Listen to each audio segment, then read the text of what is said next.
ئەمڕۆ دووەم ڕۆژی دووەمین کۆڕبەندی ئابووریە کە لە شاری سلێمانی با سپۆنسەری دەستگای میدیایی کورتسات بەڕێوە دەچێت لە هۆتێل گراند میلینیۆم کە لەوێدا پێشانگایەکی تایبەت باوە بەرهێنان و هەلیکار کراوەتەوە. بێگومانم ڕۆژۆک و دووەم ڕۆژ بێگومان کۆمەڵە گفتوگۆی جیاوازتر و بتوانن دەست بۆ هەموو ئەو بابەتانە درێژ بکەن یاخو گفتوگۆی لەسەر بکەن بۆی کە بتوانن بە شێوازی لە شێوازەکان چارەسەری پێویستی بۆ بدەستنەوە و هەمیشەش دوتومانەوە بەرهێنان زۆر کاریگەری گرنگی هەیە و چۆن بتوانین بە شێوەیەکی باش بتوانین لەم ڕێگەیەوە لە ڕێگەی ئەمریکا گفتوگۆی زیاتری لەسەر بکرێ و بەرهێنان زیاتر بکرێ. جا ئێستا ئێمە ئەمڕۆ هەر لە شاری سلێمانی ڕاستەوخۆ تەرزەمان لەگەڵایە کە بتوانێت لە دووەم ڕۆژە کۆمەڵی زانیاری زیاترمان باتێ و بزانین چۆن بەڕێوە ئەچێت و ئەو کەسانشی کە لەوێن زیاتر ئەم گفتوگویان لەگەڵاکات و زانیاریمان باتێت. تەرزا سڵاو لێبێ و بەیانی باش. تەرزە سڵاوە لێبێت.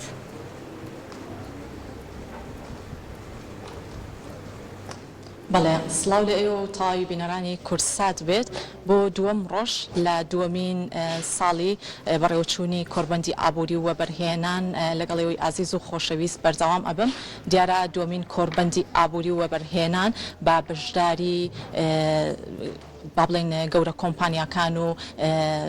خاوەنکارەکانی ناوخۆی و بیانی و با هەماهەنگی حکوومەت هێرێمی کوردستان و پارێزگای سلێمانی و با سپۆنسەری میدیایی دەستگای میدیایی کورتسات بۆ دووەمین ساڵ دووەمین کۆڕبەندی ئابووری و وەبەرهێنان لە شاری سلێمانی بەڕێوە دەچێت. بێگومان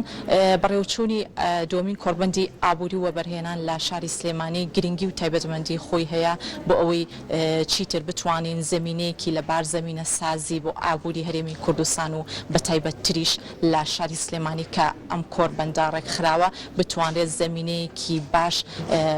هەڵپسەنگێنرێت دابنرێت بۆ ئابووری هەرێمی کوردستان. ئەم کۆڕبەندە خۆی بینێتەوە لە دوو بەشێکیان تایبەتە بە ڕێخستن و خستنەڕووی چەندین پانێڵ کە دوێنێ یەکەم ڕۆژی کۆڕبەندەکە بوو بەڕێوە دەچوو چەندین پانێڵی خراڕوو و لە هەمان کاتە لەم ڕۆژە دوو پانێڵی گرنگ تیا دەخرێتە ڕوو. بەشێکی تری کۆڕبەندەکەش تەرخان کراوە بە نمایشکردنی چەندین کۆمپانیا و پرۆژی وەبەرهێنان. ئەمەش زیاتر هەنگاوێکی گرنگە بۆ وەبەرهێنان و دۆزینەوەی هەلیکار ئەو کەسانی ئایانەوە هەلیکاریان دەستکەوێت لە ڕێگەی خستنەڕۆی پێشنگاکەوە یاخود هاوڵاتیانی خۆشەویست ئەتوانن سەردانی نێو پێشنگاکە بکەن بە چاوی خۆیان سەرجەم ئەو وەبەرهێنان و کۆمپانیایانە ببینن. ئەمە ڕوونکردنەوە بەم لەسەر ئەوەی با نزیکەی 80 کۆمپانیا و پرۆژەی وەبەرهێنان و براند لە پێشنگای لەم پێشنگایەدا لە دووەمین کۆڕبەندی ئابووری وەبەرهێنان بەشداریان کردووە. جا بۆ ئەوەی زانیاریەکان ڕوونتر و بە باشتر بگەێنین با ئێوەی ئازیز و خۆشەویست بۆ دووەم ڕۆژ میوانێکی ئازیز و خۆشەویست لەم بەشی پرۆگرام لەگەڵمانایە زۆر بەڕێز کاگیاسین مەحموود بەڕێزیان سەرۆکی یەکێتی وەبەرهێنانی کوردستان لەقی سلێمانی کۆمەڵێک ڕوونکردنەوەی باشمان ئاەتێ لەسەر تەواوی کۆڕبەندەکە. کاگیاسین سڵاو بۆ ئامادەبوونت بە خێراتی. بانتان باش بانی هەمووتان باش کەناڵی کورتساتی هیوا بەخش لە خزمەتانای. سپاس بۆ جەنابەت. کاگیاسین با هەر لەوە دەست پێ بکەین بەڕێوەچوونی دووەمین کۆڕبەندی ئابووری وەبەرهێنان بۆ دووەم ساڵ کە بەڕێوە دەچێت پێت وایە لەم ساڵە تا چەندێک گرنگە بە تایبەتیش لەم دۆخی ئێستا هەرێمی کوردستانە کە بتوانین زمینەیەکی باش بڕەخسێنین بۆ ئابووری کوردستان. دووبارە سپاس دیارە ئەو کۆڕبەندێک ئەمڕۆ لە بۆ ڕۆژی دووەم لە پارێزگای سلێمانی بەڕێوە دەچێت گرنگترە تەمەەن لە کۆڕبەندەکانی بگرە پاریش و ساڵانی پێشوو بۆ یەکەم هاوکاتە لەگەڵ پەسەندکردنی گەورەترین میزانە لە عێراقا کە ئەمڕۆ ئینشاڵڵا ئەو قۆناغانی تریشتی ئەپەڕێن. دوو حکوومەت عێراق ئێستا کرانەوەیکی سیرتری هەیە لە جاران بەرامبەر بە هەرێمی کوردستان و دەیەوێت ئەو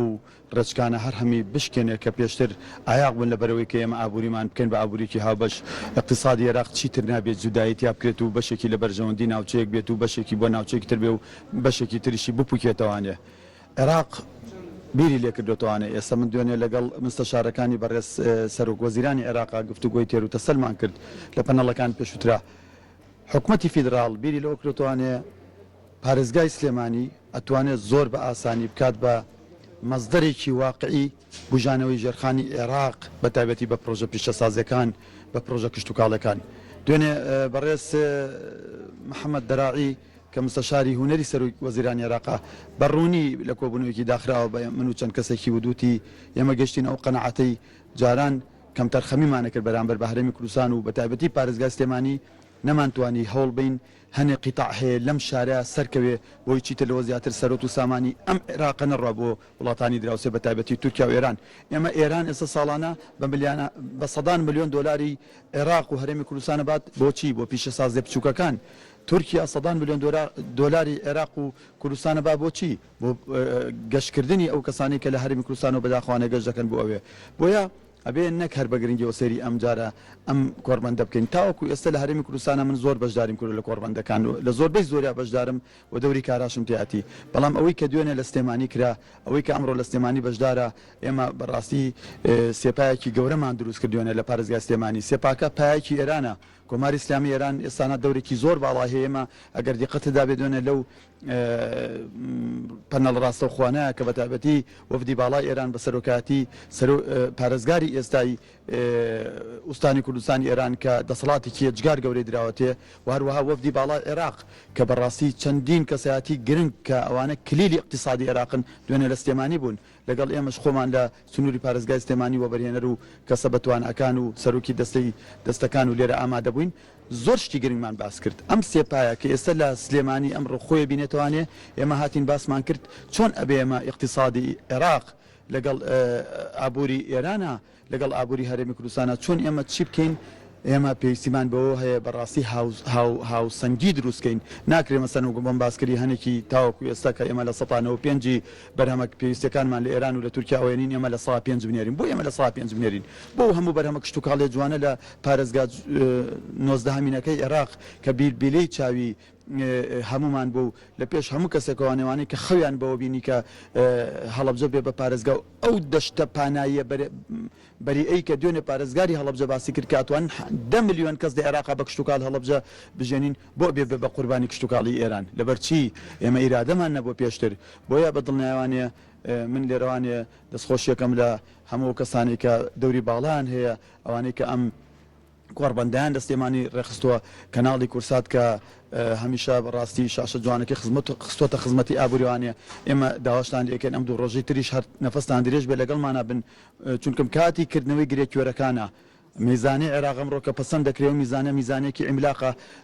کەمتر نییە لە میزانی بەریتانیا دەوڵەتێکی گەورەی بەریتانیا. باش ئێمە چۆن بین وەک هەرێمی کوردستان ئەمە سوادێکی گەورە بکەین و بەرهێنەران زۆر چاویان لەوە هەیە ئیتر لەمە دوا بەڕاستی ئەم جوداکاری ناوچەگەریە نەکرێ. ئێمە ماڵمان وێران بوو باشە چیتیایە مەسەر لەگەر سلێمانی بێ بەش پایتەختی گەشت و گوزاری عێراق چیتیایە مەسەر بە هەر پایتەختی ڕۆشنبیری نەبێ. بۆ ئێمە بیاڵین ئەم هەموو سەرۆت و سامانە ئێمە بە بیتاقەی تیارە و کاکە خەڵک ئەڕوا لە تورکیا بەستێم گەێنە ئەڕواچیەکە لە غێری مۆڵەکان و بازار و مانەوە لە شوقە و بۆ شوێنی هەنێ شوێنی یاری و شوێنە گەشتیارەکان بۆ کوێچن. ئەگەر ئێمە ئەو براندانەی خواردنەکان و هەنێ لەم وڵانەی کە ئێستا ئەمە مۆڵە جوانە لە کوردستانە کراوەتوانی و بێن تۆزە شوێنە گەشتیارەکانمان بژێنانێ ئێمە بۆچی سەرۆت و سامانی ئەم وڵاتە بەرینە دەرەوانێ. خۆش بێت بابینە دیوێکی تری ئەم کۆربەندە بەڕێستان ئەمڕۆ پانێڵێکی زۆر گرنگتان هەیە ئەی خەناڕۆ پێم خۆشە لە زاری خۆتەوە ئاماژەی پێ بکەی پانێڵەکەت ناڕۆکەکەی تا چەندە لەگەڵ زەمینە سازی و بارودۆخی ئێستای هەرێمی کوردستانە گونجاوە و لامان کاتە پانێڵێکی دیکەش بەڕێوە دەچێت تایبەت کراوە بە هەڵەبجەی ئازیز. پێم خۆشە لەسەر خودی ناڕۆکی پانێڵەکەی خۆت قسە بکەی. بەڵێ خۆی بەڕاستی ئەم پەناڵی ئەمڕۆ بە تایبەتی پەناڵی یەکەم زۆر گرنگە بۆ یەکەم جار لە دوای دەست بەکاربوونی بەڕێز سەرۆکی دەستەی گشتی و بەرهێنانی عێراق لێرە ئەمڕۆ لە شاری سلێمانی خۆی بینێتوانێ و لێرە ئێمە لە خزمەتی ئابین و هەروەها سەرۆکی هەموو دەستە گومرکیەکانی عێراق تیا بەشدار بێت. سەرۆکی هەموو ناوچە پیشەسازەکانی عێراق لەو پەنەڵە بەشدار بێت. بەندەش وەک هەرێمی کوردستان لێرە ئینشاءڵڵا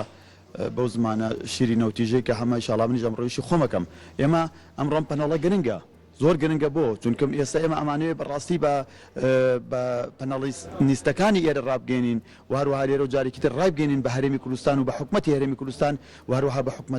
ئەو حکومەتی کە هەژ مانگە لە عێراقا محەممەد سوودانی ئێستا سەرپەرشتەکە ئەمانێ پێیان ڕابگەێنینی تر وەختێەوە هاتۆ کە ئەبێ ئێمە ئابووری هەرێمی کوردستان بخێنە سەر ڕێگایەکی ڕاست و دروست کاتێەوە هاتۆ بەڕاستی بەسە ئیتر عێراق بەڕاستی بۆ پیشەسازی بچووک پشت ببەستێ بە 8,000 کارخانەی بچووکی ئێران و تورکیا کە ساڵانە بای 10 میلیارد دلار شت بۆ ئێمانێرین لە کاتێکا کارخانەیە لەو دوو وڵاتە نرخی ئەو کارخانانە خۆی ناگاتە 200,000 دلار. معقولە معمەلی بای 200,000 دلار بە ساڵی ملیۆن دلار شت بێ مفرۆش و بەرهەمی خاوەکەشی ئەو بەرهەمە خامەی کە ئەو معمەلانە هەیەە لە هەرێمی کوردستانە بێ. بۆ نمونە يعني شربتي برتقال شيء بمعنى خلنا باكته مادة حافظيتي كانوا بمعنى يرمبو هرم كردستان مش شورية بحكمة العراق شورية بحكمة هرم كردستان إما هني الشديني نام كردستان وحياة من شوف راسي الرومان شرم كم يسانا لو كان على جواني يوباسي وكم هني اشتي سرتاي هن كردستان وأنا كم عملك جاري واباي تنابي بينج دفتر دولار باش بو إما بياخنا دين بفيش زازي بتشوكو هزاران جنجي أمولات نخينا إيشوانية أم جنجاني كيس خواني خبرة وأزم بالروان بيبكا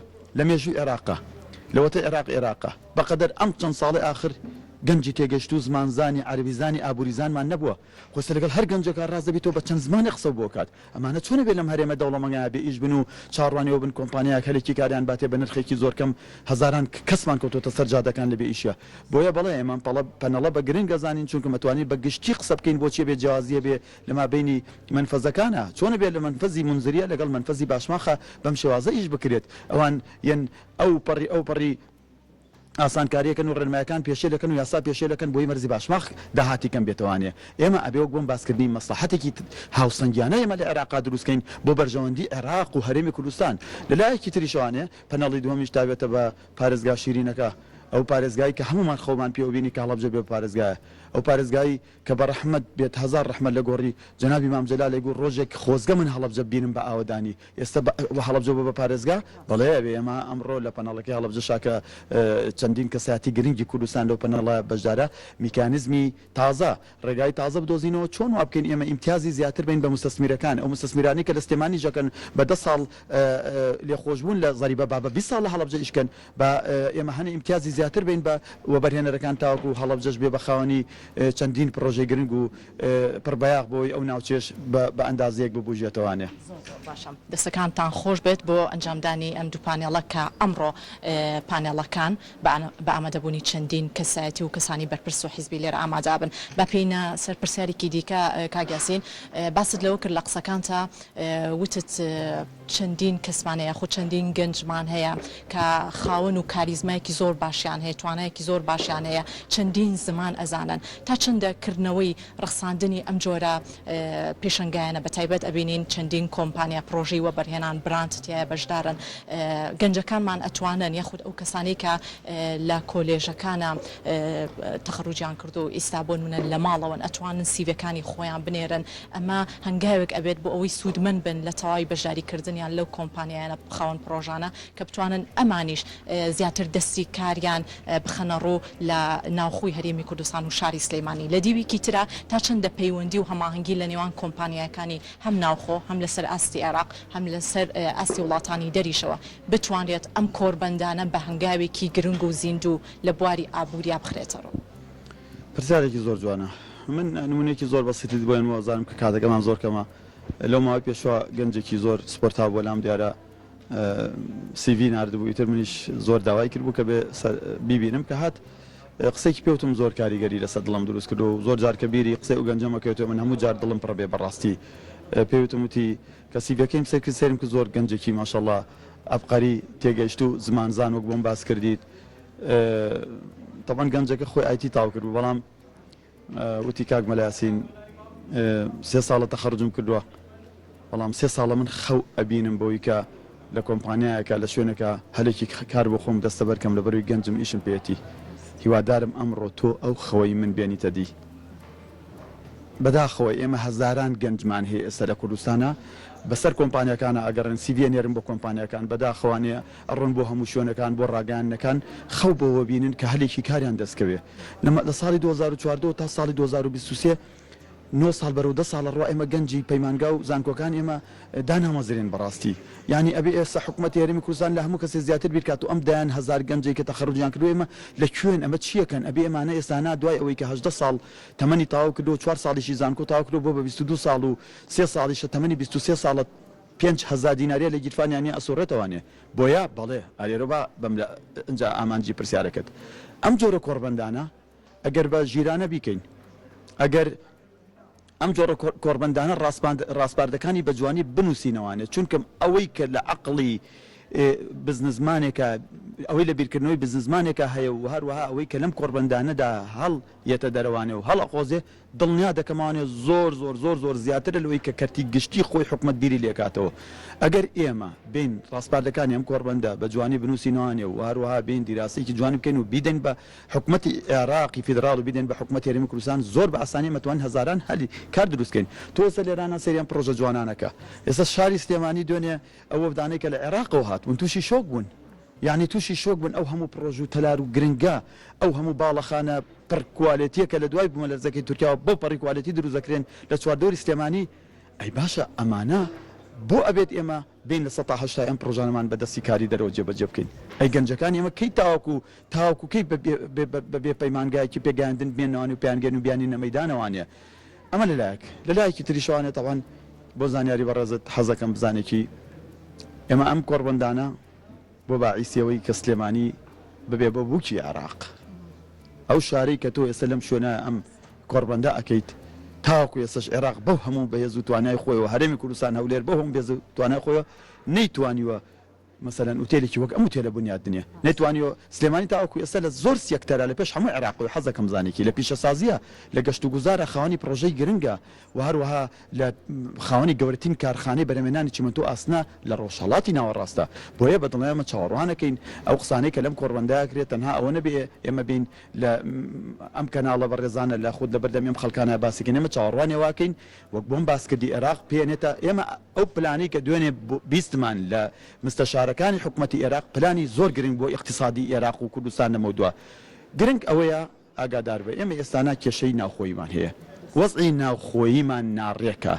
من تێناگەم یعنی بەڕاستی ئەبێ هەمومان ئەم ڕاستیە بزانین ئەم وەزعە ناڕێکە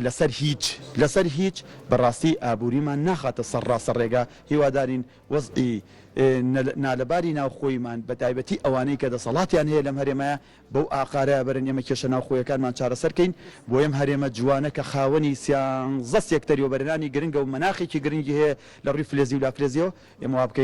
وا بکەین عێراق هەمووی چاوی لەسەر هەرێمی کوردستان بێت زۆر سپاس سپاس بۆ ئامادەبوونت بەڵێ بە جێی سپاسەوە زۆر سپاس بۆ میوانەکەم زۆر بەڕێز کاک یاسین مەحموود بەڕێزیان سەرۆکیەکێتی و بەرهێنانی کوردستان لەقی سلێمانی کۆمەڵێک ڕوونکردنەوەی جوانیە بێگومان دیوێکی زۆر جوانی ئەرێنی دۆخی ئێستای ئابووری هەرێمی کوردستانی خستە ڕوو قسەکانی جێگەی خۆشبەختی بوو کە بتوانین زمینەیەکی زۆر باش